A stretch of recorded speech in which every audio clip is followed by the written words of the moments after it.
Hello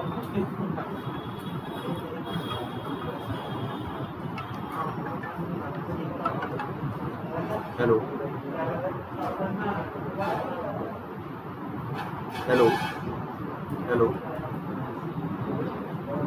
आ जाओ तो नीचे बेसमेंट में आ जाओ,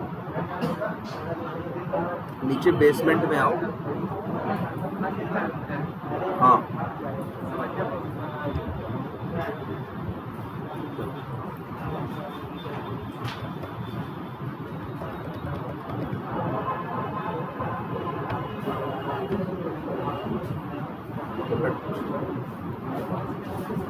तो एक्शंस क्लास हम लोग देख रहे थे ना,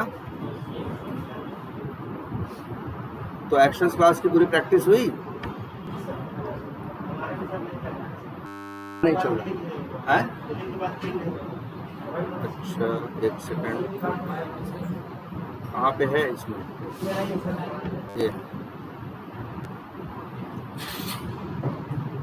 तो याद करो, कल की हम लोग परसों जब हम पढ़ा रहे थे फर्स्ट डे, तो एक्शंस क्लास के थ्रू तुम माउस से रिलेटेड बहुत से एक्शंस परफॉर्म कर सकते थे। जैसे क्या था?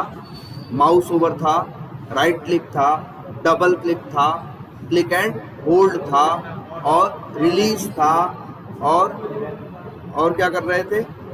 और अच्छा हाँ, सबसे बड़ी बात, दो मेथड थे स्क्रोलिंग के, एक स्क्रोल बाय अमाउंट और एक स्क्रोल टू एलिमेंट। इनका काम था कि जो आपका पेज, वेब पेज खुला है, उसको ऊपर नीचे स्क्रॉल करके उस एलिमेंट तक पहुंच जाना, है ना? ये तो बेसिक बात थी कि नहीं? और इसके लिए करना क्या था? सीधी बात थी, एक्शंस एक क्लास है, आपको एक्शंस क्लास का क्या करना होगा? जैसे यहां देखो, एक्शंस क्लास का क्या करना होगा? अगर आपको एक्शंस क्लास यूज करनी है तो आपको एक्शंस क्लास का क्या करना होगा? ऑब्जेक्ट बनाना होगा, और ऑब्जेक्ट बनाने में ये भी ध्यान रखना होगा कि उसके अंदर ड्राइवर एज अ पैरामीटर या एज अ आर्गुमेंट भेजना पड़ेगा। इसके बाद आप उसके मेथड कॉल कर सकते हो।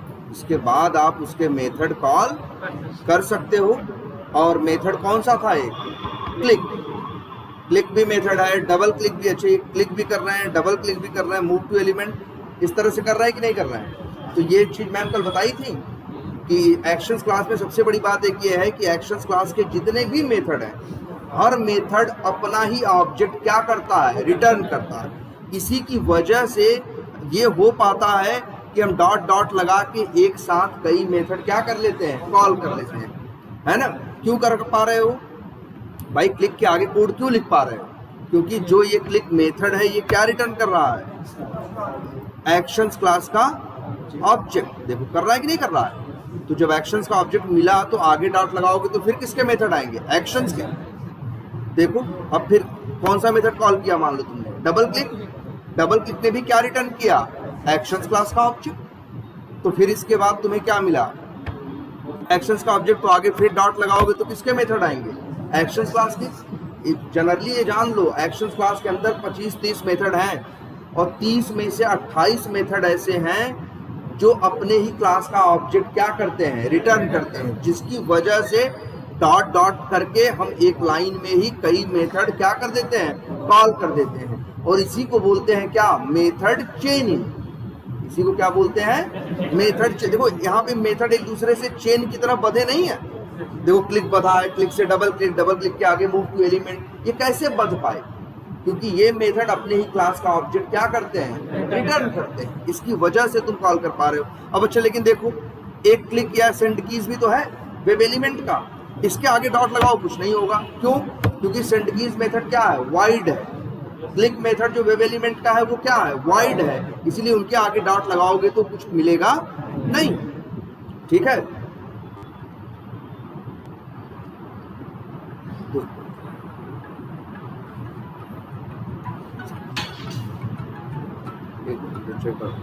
हेलो हेलो,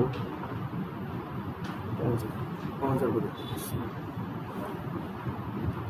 आई बात समझ में? ये एक्शंस क्लास के बारे में इतनी बात पता थी? अच्छा, और क्या बताया गया एक्शंस क्लास के बारे में? एक्शंस क्लास के बारे में एक बात और, हाँ हमने तुम लोगों को ये बताया था क्या करना। अच्छा, ड्रैग एंड ड्रॉप करके भी दिखाया था ना हमने, ड्रैग एंड ड्रॉप। अच्छा, यहाँ इन्होंने कुछ कोड लिखा है, ये क्या कर रहे हैं जरा देखते हैं इनका भाई, ये क्या कर रहे हैं देखो। अच्छा, ये क्या करने की कोशिश कर रहे हैं, ये ड्राइवर डॉट फाइंड एलिमेंट करके किसका वेब एलिमेंट बनाए हैं, लॉगिन बटन का। उसके बाद ये एक्शंस का ऑब्जेक्ट बना रहे हैं। इसके बाद ये लिखे एक्ट डॉट क्लिक और भेजे किसको, लॉगिन बटन पे, ठीक है। इसके बाद ये क्या कह रहे हैं, डबल क्लिक। इसके बाद क्या कह रहे हैं, मूव टू एलिमेंट मतलब वही माउस ओवर। और फिर क्या कह रहे हैं, डॉट बिल्ड डॉट परफॉर्म, यही लिखे हैं ना। अब ये काम कैसे करेगा, पहले लॉगिन बटन पे क्या करेगा, क्लिक करेगा। इसके बाद फिर क्या करेगा, डबल क्लिक करेगा। कहाँ, नहीं, डबल क्लिक में क्या भेजा गया है, कुछ नहीं ना। तो जहां जहां माउस होगा वहीं क्या कर देगा, डबल क्लिक कर देगा। इसके बाद तुम कह रहे हो लॉगिन बटन पे क्या करना, माउस ओवर। कैसे चलेगा ये, जब लॉगिन बटन पे क्लिक हो जाएगा तो इसके बाद तो पेज मूव कर जाएगा कहाँ, होम पेज पे ना। तो ऐसा नहीं, देखो लगा सकते हो लेकिन अपना दिमाग लगा के यूज करोगे ना। अगर तुम्हें यहाँ करना था, मान लो इनको लॉगिन बटन पे क्लिक करने में दिक्कत आ रही थी तो ये ऐसे कर सकते थे।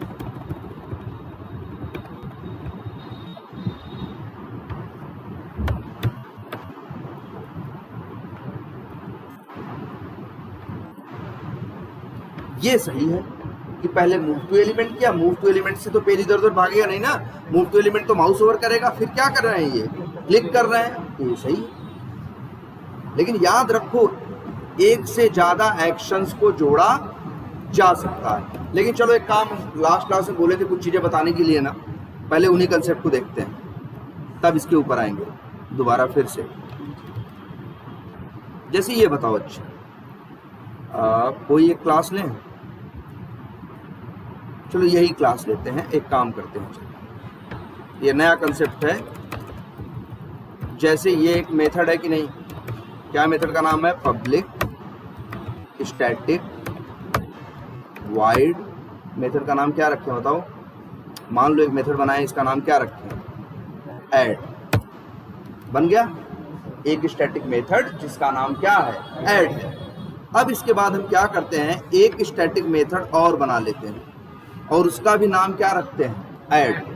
तो ये एरर दे रहा है कि नहीं दे रहा है, क्यों एरर दे रहा है, कह रहा है एक ही क्लास के अंदर सेम नेम के दो मेथड अगर आप बना दोगे तो अगर तुम कॉल करोगे तो जावा क्या हो जाएगा, कंफ्यूज हो जाएगा किसे कॉल करें। जैसे सपोज करो इस ऐड में क्या लिखा है प्रिंट होने के लिए, सपोज करो यहाँ लिखा हुआ है क्या, ऐड। यहाँ क्या लिखा हुआ है,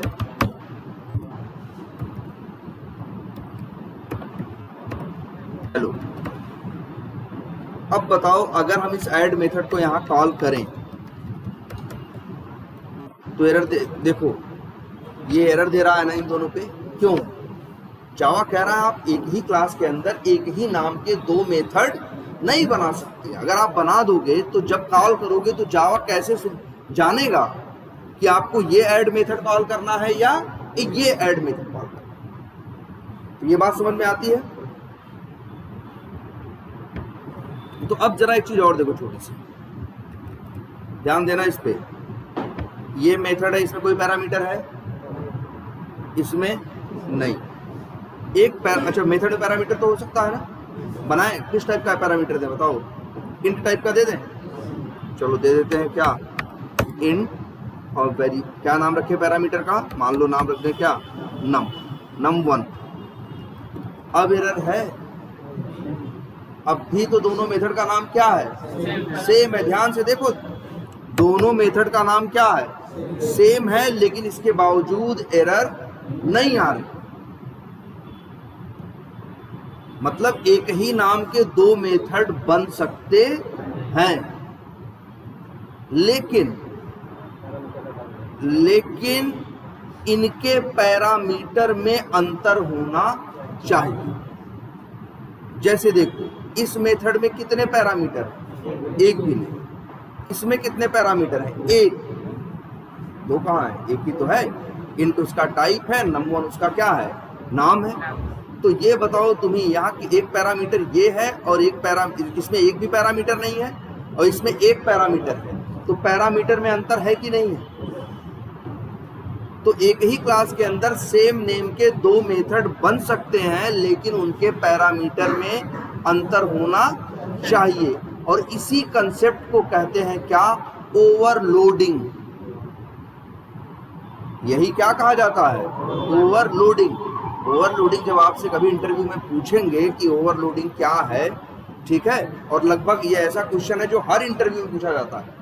ओवरलोडिंग है और इसी से जुड़ा हुआ एक आगे बताएंगे ओवरराइडिंग। ये हर इंटरव्यू का सवाल है कि ओवरलोडिंग और ओवरराइडिंग में क्या बताओ, डिफरेंस बताओ। तो ओवरलोडिंग क्या है? तो ओवरलोड पूछेगा व्हाट इज ओवरलोडिंग, तो ओवरलोडिंग के बारे में इतना बताओगे कि एक ही क्लास के अंदर एक ही नाम के एक से ज्यादा मेथड बनाए जा सकते हैं, लेकिन उनके पैरामीटर में अंतर होना चाहिए। जैसे एक मेथड और बना दें,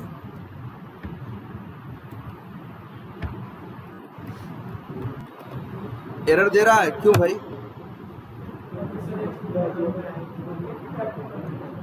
ध्यान से देखो।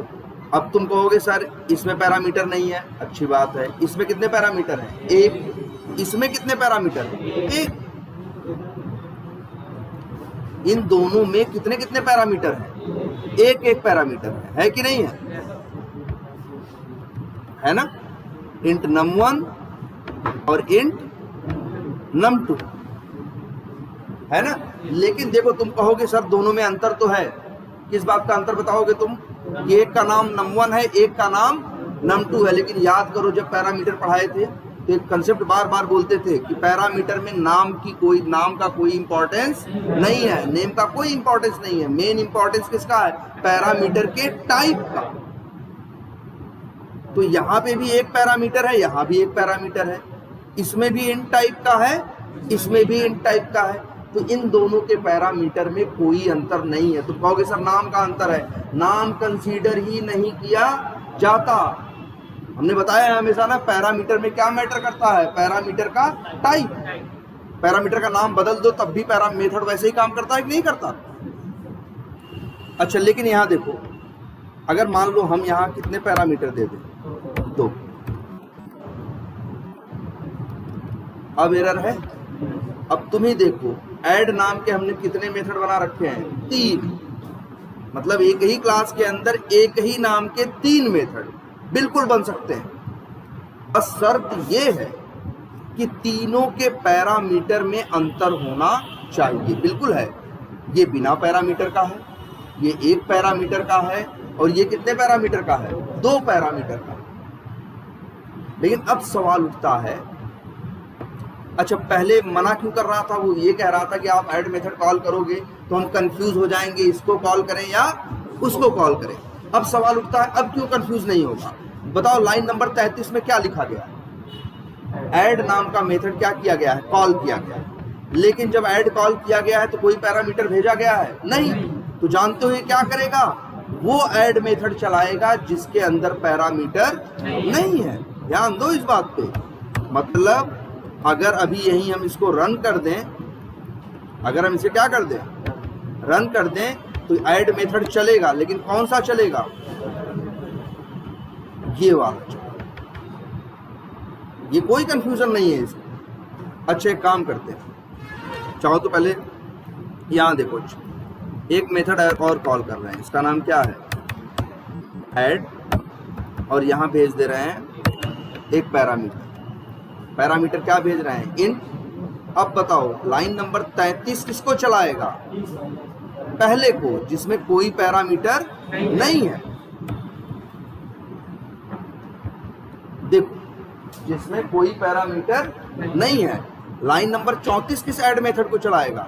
जिस दूसरे को, क्योंकि इसमें एक पैरामीटर है, एक भेज रहे हो, इससे मैच कर रहा है, इसको चलाएगा। अब इसको जरा डिबग करके देख लो तुम्हें क्या प्रिंट हो रहा है।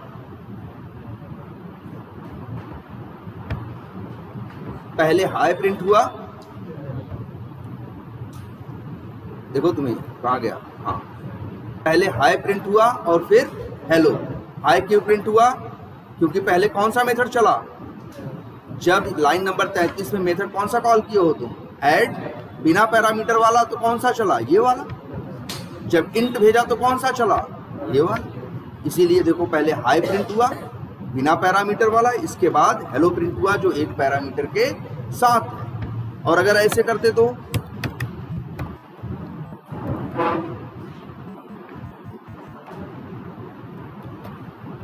लाइन नंबर 35 पे कौन सा चलेगा भाई, इसमें कितने पैरामीटर भेज रहे हो, 2, तो ये कौन सा ऐड मेथड चलाएगा, 2 पैरामीटर।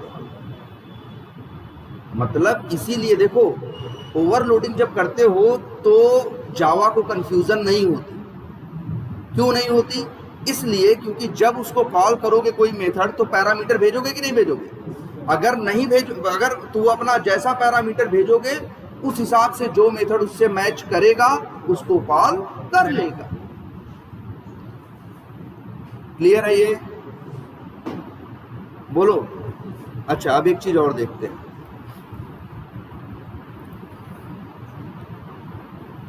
बहुत से लोग ऐसा करते हैं, एरर दे रहा है ना। क्यों एरर दे रहा है, क्योंकि दोनों के पैरामीटर क्या है, सेम। लेकिन एक काम करो, ये मेथड रिटर्न कर रहा है, बोलो नहीं कर रहा है। ये रिटर्न कर रहा है, नहीं कर रहा है। एक काम करते हैं, अब इससे क्या ले लेते हैं, रिटर्न, और लिख देते हैं क्या, 10। तो वाइड की जगह लिखेंगे रिटर्न टाइप, क्या लिखेंगे, इंट। अब बताओ एरर आ रही कि नहीं आ रही। तुम कहोगे सर जी दोनों में अंतर तो है, एक रिटर्न कर रहा है और एक रिटर्न नहीं कर रहा है। तो याद रखना ओवरलोडिंग में रिटर्न टाइप का कोई रोल नहीं होता, यहाँ सिर्फ और सिर्फ रोल होता है। ये इंटरव्यू में कंफ्यूज करने के लिए कहते हैं। वो कहेंगे 2 मेथड है, दोनों का नाम सेम है, पैरामीटर भी दोनों में क्या है, सेम है, लेकिन एक रिटर्न कर रहा है और एक रिटर्न नहीं कर रहा है। बताओ ओवरलोडिंग होगी या नहीं, तो तुम यही जवाब दोगे कि सर ओवरलोडिंग नहीं होगी। ओवरलोडिंग का रिटर्न टाइप से कोई लेना देना नहीं होता। ओवरलोडिंग का सिर्फ मतलब होता है किससे, पैरामीटर से। और एक क्लास के अंदर एक नाम के कितने मेथड बनाए जा सकते हैं, जितने मन करे 10 मेथड बना लो, लेकिन 10 के 10 के पैरामीटर में फर्क होना चाहिए। बस यही मेन इसका कंसेप्ट है। अच्छा जैसे ये देखो, अब इसी मेथड में, अच्छा इन दोनों में क्या अंतर है, इसमें और इसमें, नीचे वाले में एक पैरामीटर का अंतर है कि नहीं है। किसका अंतर है, नंबर ऑफ पैरामीटर का। किसका अंतर है, नंबर ऑफ पैरामीटर। इसमें एक भी पैरामीटर नहीं है और इसमें क्या है, एक पैरामीटर। इन दोनों में अंतर है कि नहीं, इस ऐड में, इन दोनों में देखो है ना, क्या है, एक में एक पैरामीटर है, एक में 2 पैरामीटर है। तो एक में नंबर ऑफ पैरामीटर कितने हैं, 1, और एक में नंबर ऑफ पैरामीटर कितने हैं, 2। तो नंबर ऑफ पैरामीटर का फर्क है, मतलब इनके पैरामीटर में अंतर है। आप इनकी आराम से ओवरलोडिंग कर सकते हो। अच्छा ऐसे बना दे तो ये होगा ओवरलोड, नहीं होगा। क्यों, क्योंकि 2 इंट का ऑलरेडी आप एक मेथड बना चुके हो और दूसरे मेथड में भी आप क्या डाल रहे हो, 2 इंट। तो अब भाई देखो जावा कंफ्यूज क्यों होता है। जैसे तुमने भेज दिया लाइन नंबर 39, देखो क्या तुम कॉल कर रहे हो, क्या भेज रहे हो, 56 और 44, 2 पैरामीटर भेज रहे हो। इसको भी 2 पैरामीटर चाहिए कि नहीं, और इसको भी चाहिए। अब जावा कंफ्यूज हो जाएगा, ये 2 पैरामीटर हम किसको दें, ऊपर वाले को कि नीचे वाले, ठीक। लेकिन अगर ऐसे कर दे तो अब अंतर है कि नहीं है। अब तुम ही देखो यहाँ पे ऐड नाम के कितने मेथड हो गए हैं, 1 2 3 4। एक साथ एक ही क्लास के अंदर एक ही नाम के 4 मेथड बनाए। आप बना सकते हो, लेकिन उनके पैरामीटर में अंतर होना चाहिए। किस चीज में अंतर होना चाहिए ये भी लिखते हैं, क्या, किसमें अंतर होना चाहिए, नंबर ऑफ पैरामीटर्स।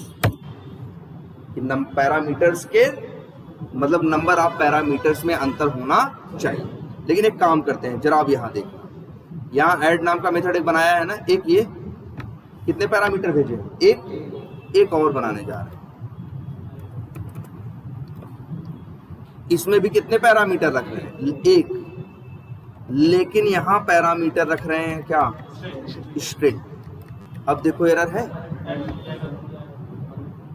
नहीं है ना, ओवरलोडिंग हो गई कि नहीं, जबकि इसमें भी नंबर ऑफ पैरामीटर कितने हैं, एक है, इसमें भी एक पैरामीटर है और इसमें भी कितने पैरामीटर है, एक, लेकिन दोनों के पैरामीटर टाइप में क्या है, फर्क है, एक में इंट है और दूसरे में स्ट्रिंग।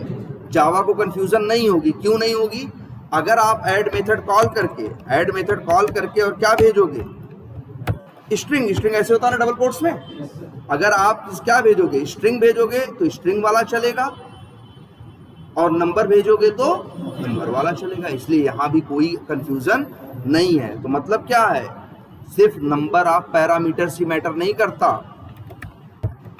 Type of parameter. कई बार ऐसा होगा एक क्लास के अंदर दो मेथड होंगे, उसमें भी एक पैरामीटर है, इसमें भी एक पैरामीटर है, लेकिन फिर भी ओवरलोडिंग हो रही होगी। क्यों हो रही होगी, क्योंकि एक का पैरामीटर टाइप अलग होगा और दूसरे का पैरामीटर टाइप अलग होगा। तुमको लोग कंफ्यूज करेंगे किससे, पैरामीटर के नाम से और रिटर्न टाइप से, लेकिन कभी कंफ्यूज मत होना, इनका कोई ओवरलोडिंग से लेना देना नहीं है। ओवरलोडिंग में सिर्फ रोल प्ले करते हैं कौन, पैरामीटर। तो ओवरलोडिंग कब होगी, जब मेथड्स के या तो नंबर ऑफ पैरामीटर चेंज हो और या तो टाइप ऑफ पैरामीटर क्या हो, चेंज हो। लेकिन अब इसी में एक बात और आती है, अच्छा एक ये देखो, एक मेथड हमने बनाया, कुछ भी बना दें, ऐड ही बनाया या कुछ और बना दें, चलो ऐड ही बनाते हैं, पब्लिक स्टैटिक वाइड, और मेथड का नाम क्या रखते हैं, ऐड, और इस मेथड के अंदर रखते हैं दो parameter, string X int Y. Error है कोई, नहीं है, क्योंकि भाई नंबर ऑफ पैरामीटर तुम कहोगे सर क्या हो रहा है, मैच कर रहा है, इसमें भी दो है, इसमें भी दो है, लेकिन अंतर है ना, एक में स्ट्रिंग और इंट मांग रहा है और एक में क्या मांग रहा है, दोनों इंट मांग रहा है। जब कॉल करके दोनों इंट भेजोगे तो कौन चलेगा, ऊपर वाला, और जब एक पहला स्ट्रिंग और दूसरा इंट भेजोगे तो कौन चलेगा, नीचे वाला। लेकिन एक काम करते हैं, एक ऐड मेथड और बनाते हैं,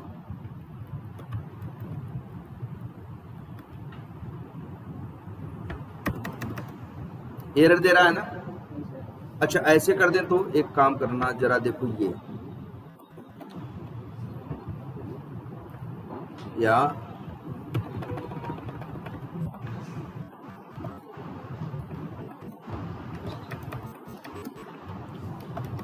बोलो, अब देखते हैं, जरा ध्यान से देखो, इसमें नंबर ऑफ पैरामीटर कितने हैं, दो, नीचे वाले में कितने हैं, दो, तो नंबर ऑफ पैरामीटर तो मैच कर रहे हैं ना।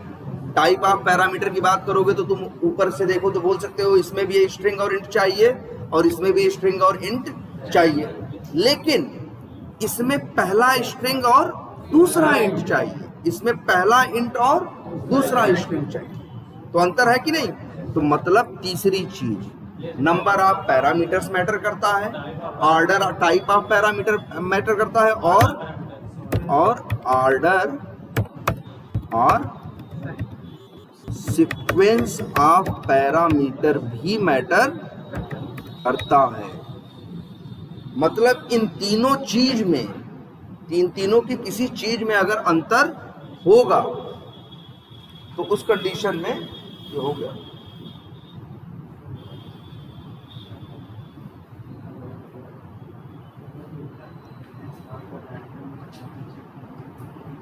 ठीक है, तो ये तीन चीज मैटर करती हैं, बस यही तीन चीज दिमाग में लेके चलना।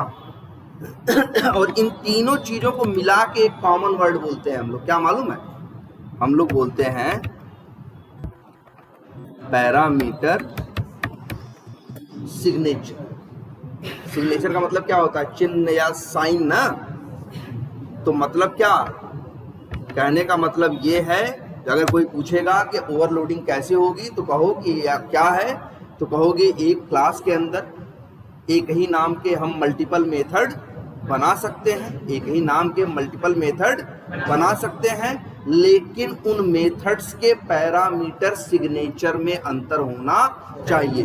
पैरामीटर सिग्नेचर का मतलब, पैरामीटर सिग्नेचर 3 चीजों से मिलकर बना है, number of parameters, type of parameter और क्या, सीक्वेंस ऑफ पैरामीटर्स। ठीक है, इन तीनों में से कोई भी अंतर होगा तो ओवरलोडिंग हो जाएगी। लेकिन अभी सवाल ये भी दिमाग में उठता है कि सर जरूरत क्या है एक ही नाम का 2 या 3 मेथड बनाने के, नाम की कोई कमी है क्या? नाम क्या कर लो, आप अलग कर लो, नाम आप क्या कर लो, अलग कर लो। लेकिन जैसे जरा सोचो, मान लो मेरा एक एप्लीकेशन है जिसकी हम टेस्टिंग कर रहे हैं, उस एप्लीकेशन में 3 टाइप के यूजर हैं। कितने टाइप के? 3 टाइप के। कौन कौन है? एक कस्टमर भी लॉगिन करता है, एक सेलर भी लॉगिन करता है, और एक जो पूरा मैनेज कर रहा है सॉफ्टवेयर को, एडमिन भी लॉगिन करता है। जब कस्टमर लॉगिन करता है तो मांगता है यूजर नेम और पासवर्ड। जब सेलर लॉगिन करता है तो उससे मांगता है यूजर नेम, पासवर्ड, और मांगता है तीसरी चीज, यूजर नेम मांगता है, पासवर्ड मांगता है और जीएसटी नंबर मांगता है। तो उससे कितने पैरामीटर मांग रहा है? 3। और जब एडमिन लॉगिन करता है, जब एडमिन लॉगिन करता है तो मान लो उससे मांगता है क्या, उसमें मांगता है मान लो सिर्फ एडमिन आईडी, कहता है सिर्फ ये पैरामीटर तो क्या, एडमिन आईडी। तो यहां देखो तीनों लोग लॉगिन कर रहे हैं कि नहीं। अब अगर हम चाहें तो कोड लिखते तो यहाँ 3 मेथड बनाते, एक का नाम रख देते कस्टमर लॉगिन, एक का नाम रख देते सेलर लॉगिन, और एक का नाम रख देते क्या, एडमिन लॉगिन। कस्टमर लॉगिन में कितने पैरामीटर हैं? 2, यूजर नेम और पासवर्ड। इसमें कितने हैं? इसमें कितनी चीजें चाहिए हमको? सेलर लॉगिन में 3 चीजें, यूजर नेम, पासवर्ड और जीएसटी नंबर। और एडमिन लॉगिन में क्या चाहिए? सिर्फ एडमिन आईडी। इसमें कितने पैरामीटर चाहिए? 1। तो तीनों में अंतर है ना।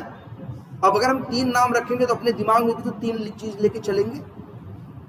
अब यही ओवरलोडिंग का कंसेप्ट हमारी हेल्प करता है कि अगर हम चाहें तो एक ही मेथड बनाए। किस नाम? सॉरी, लॉगिन नाम के ही 3 मेथड बना दें।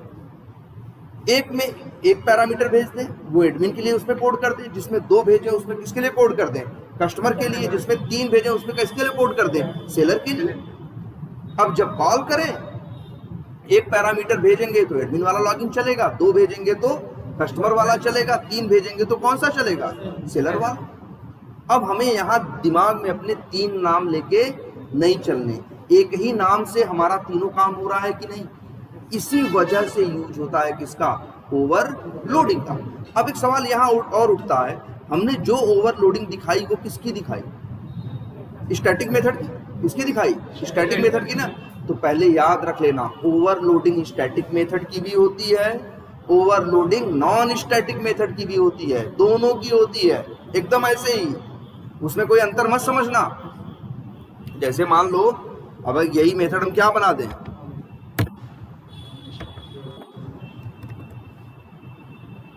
देखो जरा, ओवरलोडिंग नहीं हुई है, दोनों में हो गई है ना।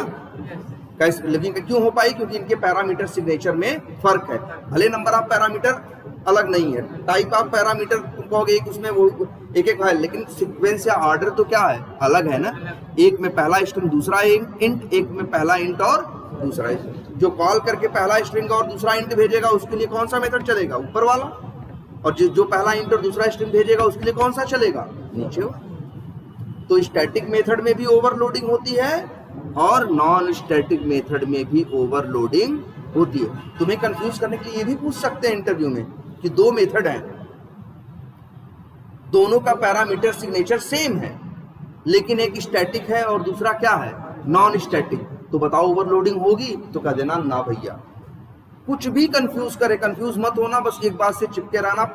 ओवरलोडिंग कंसेप्ट का मतलब सिर्फ किससे है? पैरामीटर से, और पैरामीटर सिग्नेचर से, और पैरामीटर सिग्नेचर ये 3 चीजों से मिलके बना होता है। हम ये बता क्यों रहे हैं एक्शंस क्लास के टाइम पे? क्योंकि आके देखो यहाँ खूब भर भर के इन्होंने ओवरलोडिंग तो यूज की है। जब तुम लिखते हो डॉट क्लिक, तो क्लिक नाम के भाई देखो तुम्हें 2 मेथड आ रहे हैं कि नहीं आ रहे हैं? पहला ये भी क्लिक है, दूसरा ये भी क्लिक है।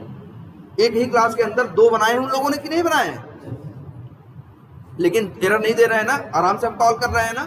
क्यों? क्योंकि देखो एक में एक भी पैरामीटर नहीं है और एक में एक पैरामीटर है, इसलिए ओवरलोडिंग हो पा रही है।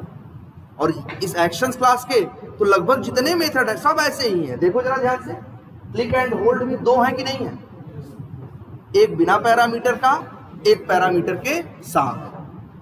कंटेक्स्ट भी जो राइट क्लिक वाला मेथड है ये भी कितने हैं, दो, एक बिना पैरामीटर का, एक पैरामीटर के साथ। डबल क्लिक भी कितने हैं, दो, एक बिना पैरामीटर का और एक पैरामीटर के साथ, है ना।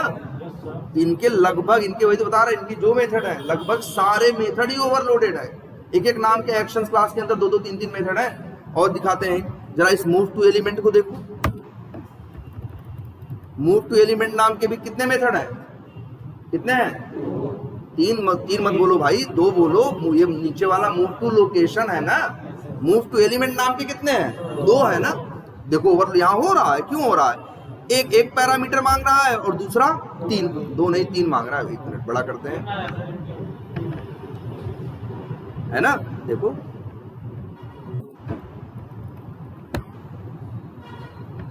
कितने पैरामीटर इसे मांग रहा है, तीन, और एक कितने मांग रहा है, एक। आई बात समझ में अब अच्छा सोचो, अगर यही ओवरलोडिंग का कंसेप्ट नहीं होता तब क्या नाम रखते ये लोग। अब दो क्लिक मेथड इनको बनाना था तो क्या नाम रखते, ऐसे रखते, click without parameter, click with parameter. ये कितना ड्रामा हो जाता। सोचो कितना बढ़िया यूज है यहाँ पे ओवरलोडिंग का, कि क्लिक नाम के क्या बना दो, दो बना दो भाई, एक। अच्छा अब ये भी सवाल उठता है, तुम ये भी पूछ सकते हो कि सर ये बताओ कि ऐसा बनाया ही क्यों, ये क्लिक पैरामीटर वाला क्यों बनाया और बिना पैरामीटर वाला क्यों बनाया। तो इसकी वजह सुनो, पैरामीटर वाला इसलिए बनाया कि जिसमें तुम क्या भेज सको, वेब एलिमेंट, जिसमें ये बता सको कि क्लिक कहाँ करना है। फिर पूछेंगे सर इसका क्या यूज है तब, जिसमें पैरामीटर नहीं भेज रहे हो, जिसमें वेब एलिमेंट तुम नहीं भेजोगे, ये भी चलता है, लेकिन ये क्लिक कहाँ करता है, जहां होता है उस समय, जहां कर्सर होगा वहीं क्लिक कर दे। तो अब लेकिन ये भी सवाल फिर दिमाग में आएगा, सर जहां मन तहां क्लिक करके हम क्या पाएंगे, जहां मन तहां क्लिक करके हम क्या पाएंगे। हमको तो भाई मेरा टेस्ट केस कहता है जाओ फलाने बटन पे क्लिक करो, फलाने लिंक पे क्लिक करो, ये थोड़ी नहीं कहता है जहां मन तहां जाओ और क्या करो, क्लिक कर दो। तो आखिर इस क्लिक मेथड की जरूरत ही क्या है, या इसका यूज ये किसी काम का लग ही नहीं रहा है। हम भी शुरू में देखे थे तो हमें भी ये 10 साल पहले जब इसको हम पहली बार देखे थे तो हमें लगा था यार ये क्यों बना दिया है, लेकिन देखो क्यों बनाया है। ये कोड चलेगा, ये ध्यान से देखना जरा, ये कोड भी चलेगा। बोलो कैसे चलेगा, act dot move to element होगा और यहाँ किसका एलिमेंट भेजे हो, लॉगिन बटन का ना, तो माउस मूव करके कहाँ पहुंचेगा, लॉगिन बटन पे। और अब अगर कह दोगे क्लिक बिना पैरामीटर के भी, तो कहाँ क्लिक करेगा, जहां पहुंचा है ना, और पहुंचा कहाँ है, वही जगह जहां तुम चाहते थे, लॉगिन बटन पे, तो क्लिक कर देगा। इसलिए इस क्लिक का भी यूज है। लेकिन ये याद रखना, ये वाला क्लिक, बिना पैरामीटर वाला क्लिक, या तुम तो देख ही रहे थे ना अभी, यहाँ बहुत मेथड है ऐसे, हर चीज के दो दो मेथड है कि नहीं, इन्होंने जनरली हर चीज के दो दो मेथड बना रखे हैं, एक पैरामीटर के साथ और एक बिना पैरामीटर के। जो पैरामीटर के साथ बनाया है वो किस टाइप का है, वेब एलिमेंट टाइप का, और पैरामीटर दे रहे हैं, और जो नहीं है वो कुछ नहीं दे रहे हैं। तो याद रखना, जो बिना पैरामीटर वाले मेथड हैं वो जब भी यूज होंगे उनके पहले एक समझदार, कोई भी समझदार आदमी होगा, मूव टू एलिमेंट जरूर। अब लेकिन हाँ, अब ऐसे कर दो तुम जरा, अब मनमानी कहीं भी क्लिक कर देगा। तुम क्या बता रहे हो उसको बताओ, तुम कह रहे हो क्या, एक्शन और क्लिक कर दो, कहाँ क्लिक कर रहे हो, क्या कर रहे हो, माउस कहीं ले नहीं गए, तो उस समय जहां होगा वहीं क्लिक कर देगा। इसी वजह से ये क्लिक तभी यूज होता है, ये क्लिक तभी यूज होता है जब उसके पहले हम क्या लगाए हों, मूव टू एलिमेंट। क्लियर है ये। और ओवरलोडिंग समझ में आई। ओवरलोडिंग याद रखना, ये हर इंटरव्यू में पूछे जाने वाला क्वेश्चन है। मतलब कुछ क्वेश्चन ऐसे होते हैं ना कि 10 इंटरव्यू दे दो तो 9 में पूछा जाए, उसमें से ये एक है, ओवरलोडिंग। वो पूछेंगे ओवरलोडिंग क्या होती है, और ये भी पूछेंगे इसका कोई एग्जाम्पल बताओ कहाँ देखा है। तब तुम्हें तुरंत याद करना है किसको, एक्शंस क्लास को। कहना सर एक्शंस क्लास में ऐसा देखा है कि वहां पे हमने देखा था लगभग जितने मेथड थे, हर नाम के 2-2 मेथड थे, एक पैरामीटर के, एक बिना पैरामीटर के था और एक वेब एलिमेंट टाइप के पैरामीटर के साथ था। आई बात समझ में? अच्छा, और एक चीज बताई थी तुमको, परफॉर्म क्या करता है,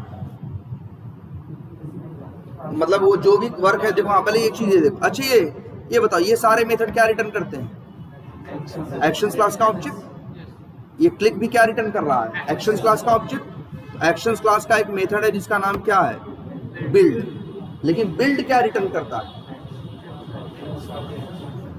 बताओ? देखो दो चीज है भाई, एक्शंस और एक्शन, और दोनों अलग चीज है। ऐसा मत कहना है बड़ा ऐसी का तो फर्क है।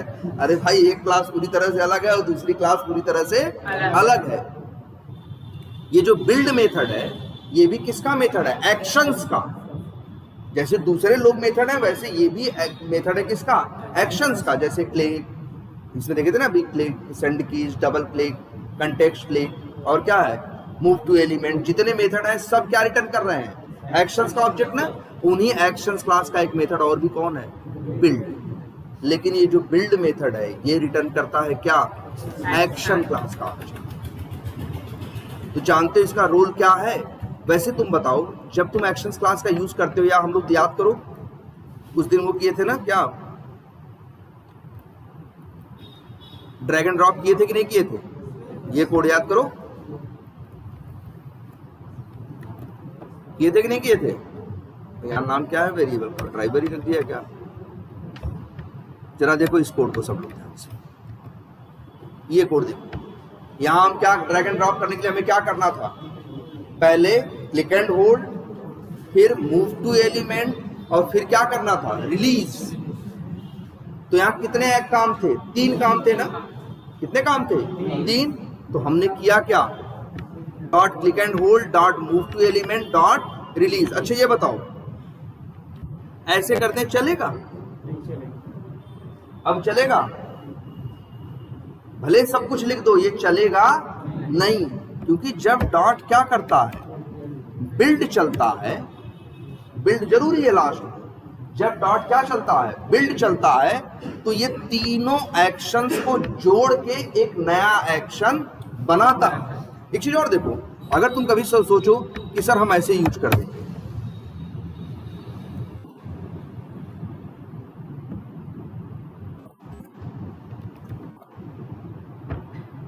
और भले यहां लिख दो डॉट परफॉर्म या जो भी लिखना है लिख दो, ये काम नहीं करेगा।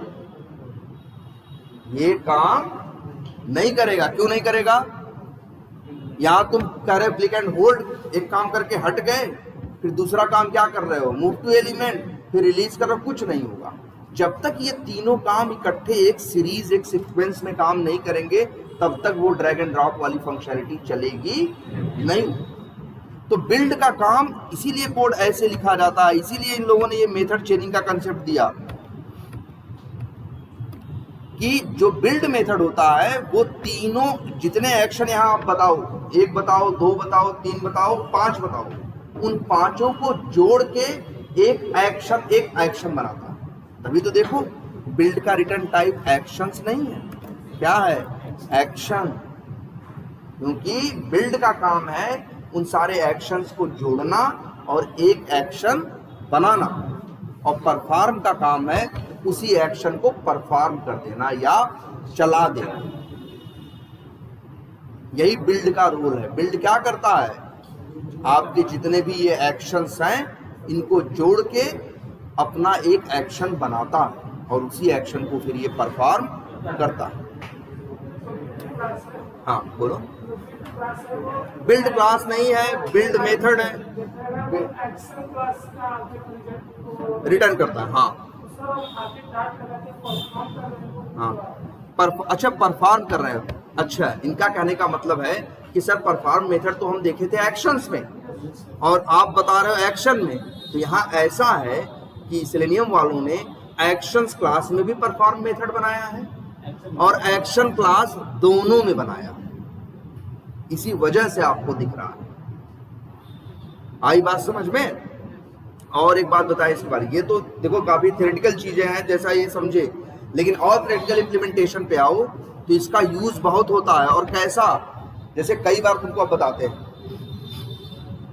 कहीं मान लो हमें क्लिक करना तो हम लोग क्या यूज करते हैं, driver dot find element dot click कर दिया, चल जाना चाहिए। लेकिन कभी कभी ऐसा होता है वो लाइन चलती है लेकिन फिर भी क्लिक नहीं होता, कोई एक्सेप्शन भी नहीं आता, कोई एरर भी नहीं आता, लेकिन क्लिक होता भी नहीं है। तब तुम क्या करते हो, तब तुम उठाते हो एक्शंस क्लास को और किसका क्लिक ट्राई करते हो, एक्शंस का, क्योंकि जहां वेब एलिमेंट का क्लिक काम नहीं करता वहां हम क्या करते हैं, एक्शंस का क्लिक ट्राई करते हैं। ठीक है, तो अगर मान लो एक्शन का क्लिक चल गया तो अच्छी बात है। कई बार एक्शंस क्लास वाला क्लिक भी काम नहीं करता, तो हम अपनी तरफ से, जैसे यही मान लो चलाए, नहीं चल रहा है, तो जानते हो हम क्या करेंगे, पहले बताओ इसमें क्या और सही किया जा सकता है। क्लिक एंड होल्ड में क्या बताया, जिसको ड्रैग करना है। मूव टू एलिमेंट में क्या बताया, जहां ड्रॉप करना है। रिलीज का मतलब क्या है, जहां छोड़ना है। हम कह रहे हैं इस पैरामीटर की जरूरत नहीं, क्योंकि क्लिक एंड होल्ड ने क्लिक कर लिया, मूव टू एलिमेंट ने क्या कर दिया, वहां मूव कर दिया। अब रिलीज कर दो ना, जहां होगा वही सही जगह तो पहुंच गया है, जहां होगा वहीं छोड़ देगा। ये जो बिना पैरामीटर वाले मेथड हैं वो हमेशा मूव टू एलिमेंट के बाद यूज होते हैं, क्योंकि मूव टू एलिमेंट आपको सही जगह क्या करता है, पहुंचा देता है, और इसके बाद आप क्या कर देते हो, रिलीज कर देते हो। क्लियर है ये, कोई कंफ्यूजन इसमें? और ओवरलोडिंग भाई याद रखना, ओवरलोडिंग की जरूर नोट्स बनाना, क्योंकि वो इंटरव्यू में एकदम पूछते हैं। और अच्छा ये बताओ, अगर वो करना होगा, माउस ओवर करना होगा तो किसका यूज करोगे, एक्शंस क्लास। राइट क्लिक करना होगा तो एक्शंस क्लास का। ड्रैग एंड ड्रॉप करना हुआ, क्लिक एंड होल्ड करना हुआ, कुछ भी करना हुआ तो किसका यूज करोगे, एक्शंस क्लास। लेकिन क्लिक करना हुआ तो क्लिक देखो दोनों के पास है, वेब एलिमेंट के पास भी है और एक्शंस। तो क्लिक करना हुआ तो किसका यूज करोगे, जब क्लिक करना होगा तो तुम हमेशा यूज करोगे वेब एलिमेंट का। लेकिन कभी कभी तुम्हारे साथ ऐसा होगा कि वेब एलिमेंट वाला क्लिक चलेगा लेकिन काम नहीं करेगा, एरर भी नहीं देगा लेकिन काम भी नहीं करेगा। तब उस सिचुएशन में आप एक्शंस का क्लिक ट्राई करोगे। सेंड कीज क्या करता है, सेंड कीज देखो, सेंड कीज वेब एलिमेंट भी करता है और सेंड कीज कौन करता है, एक्शंस भी करता है। किसको यूज करोगे, तुम वेब एलिमेंट वाला ही यूज करोगे यार। लेकिन जहां वेब एलिमेंट वाला काम नहीं करेगा वहां किसका यूज करोगे, एक्शंस। मान लो कभी ऐसा हुआ तो तुम्हारे साथ कि एक एलिमेंट पे क्लिक करना था, वेब एलिमेंट वाला ट्राई किया, नहीं चला, फिर इसके बाद एक्शंस वाला ट्राई किया, वो चलना चाहिए ना, वो भी नहीं चला, तब अब क्या करोगे।